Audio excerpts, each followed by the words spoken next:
Ladies and gentlemen, please welcome Group Vice President and General Manager, Cloud Platforms, Samir Daklia.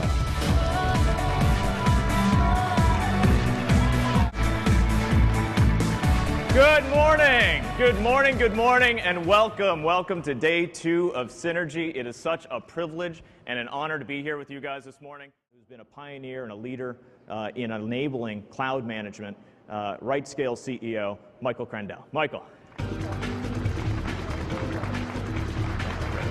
Thanks, Samir. Hello, everyone. Thank you, Samir. I'm super excited to be here today to share with you just a very quick tour of how RightScale is cooperating with Citrix to basically make your lives easier on how you harness all these benefits of infrastructure cloud computing that we've been talking about this morning. There are a number of themes that you'll see echoed here, from balancing freedom of choice and enablement and control. But I'd like to focus in on one, which is around that freedom of choice with regard to where you run your apps and workloads in the cloud, and particularly around the concept of hybrid cloud, meaning mixing private and public resources where you retain the freedom of choice of where you run things. Because at the end of the day, the real benefit and power of cloud only comes to light when you're running your applications.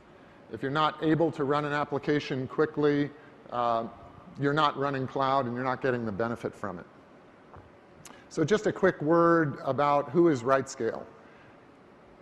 We really created a new category of software called cloud management at the dawn of infrastructure clouds, 5 years ago, when Amazon Web Services was first coming out.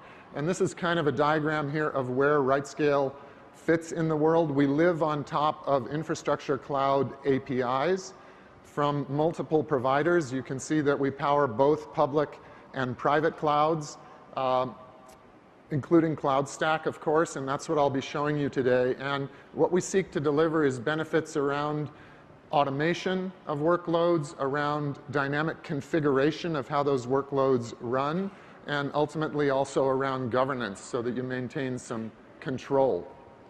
One of the key concepts around configuration is a concept we invented called server templates, which, as the name implies, has to do with how you templatize or create a model of how a server workload should run. And you can then run those either individually or in aggregate from single server systems up to very complex, highly automated auto-scaling deployments. So let's take a look at what the payoff is there. This is a diagram of what we're really trying to show and deliver. We call it workload liberation. And it's the notion that in any organization, you have a number of apps that you want to run. And you have a number of choices now of what infrastructure you run those apps on, and a set of requirements that are special to your organization, your project, et cetera, that range across all those different matrix points of how you might want to filter where you run an app. So as we get ready to dive in, you might want to run an app somewhere because you have existing data center space, you've cloudified with an orchestration level software, that kind of infrastructure, and you're using an investment you've already made. Or you may have other requirements around geographical location for performance, regulatory compliance. There may be a price performance benefit that you're able to leverage. Those are all reasons that then lead to this wonderful new world where you can actually choose where to deploy things. There are a number of use cases of this hybrid cloud kind of utilization. One of them is capacity extension. Again, you're using, say, an internal cloud, but sometimes you need more resource, so you scale out into the public cloud. Again, geographical coverage. I need to expand my business, for example, one of our customers into China, and there are no resources there from the public cloud that we use, so help us build a private cloud to serve that need. Again, price performance, disaster recovery we'll hear more about later, but running a warm spare in one cloud location as a backup in case of an outage or a failure, and then ultimately self-service, which we'll show you at the end. So at this point, what I'd like to do is actually dive in and take you on a quick tour of what it looks like to run a hybrid cloud inside RightScale. And I'd like to invite my colleague Ryan Geyer to come up and join and kind of drive for me over on the screen. So what we're going to be showing you, launching servers takes, even in the cloud, it takes a few minutes, so that can be a little bit boring. So if we switch to the screen here, what I'd like to show you is an example of what it looks like in RightScale after you've launched these resources. And what we're looking at here is the main RightScale dashboard. And there's a diagram that we'll revisit later, but on the right there's some alerts. And if you scroll down, Ryan, we can take a look at the deployments that are in my account. Now, one of the powerful things here is it's a very shared architecture. So multiple people from your company or even from partner companies can have controlled access to all these resources, and you can share workload design that you create and app design with others. What we've taken here is a very simple example of a 3-tier web stack. So database, app server, web server, and we've deployed it across different environments. If we click to go into the AWS implementation, you saw those green dots. Those represent actually live running servers.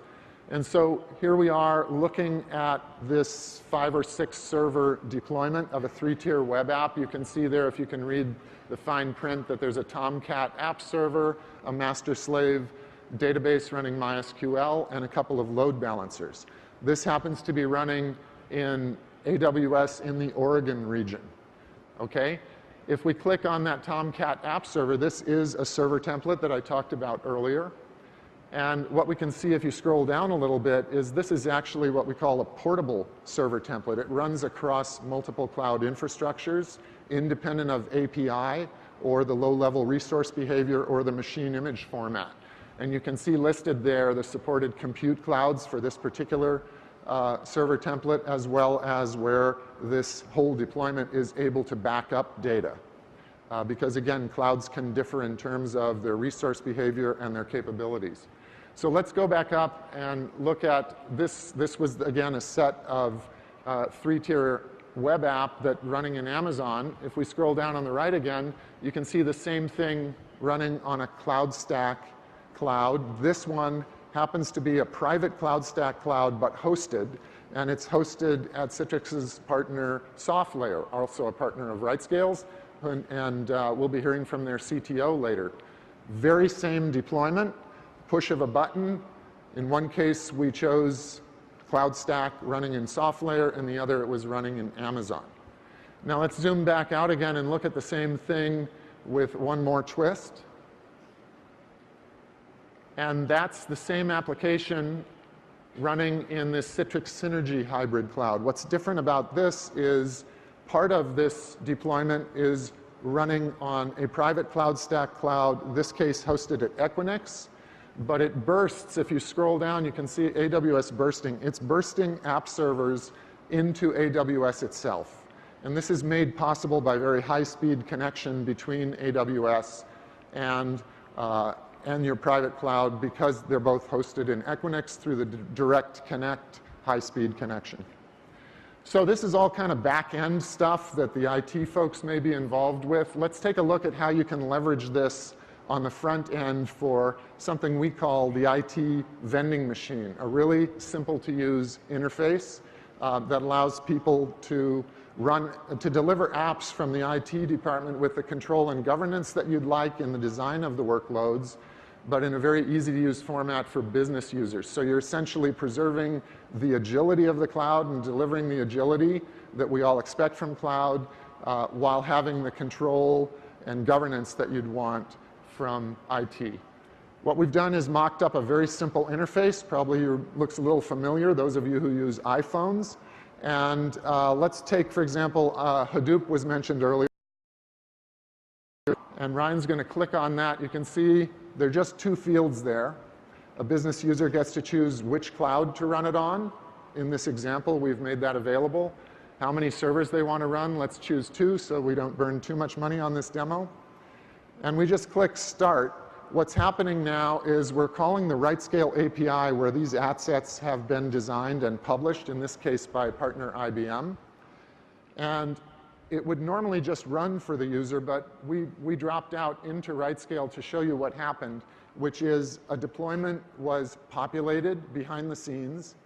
And what we see is that there it is, ready to run in server template format. So IT knows exactly what's running, all the security settings, versions of software, et cetera, that you want to make sure that are running in this workload are specified, but the end user just got to click a button and run it. So we believe that that's kind of a marriage, a win-win between the freedom and control that Geva was talking about at the beginning. And that's how easy it is just to deliver what we call the IT vending machine or self-service IT on top of RightScale partnering with Citrix. So thank you very much. We do have a booth down in the partner area, and if you have further questions, please come visit us.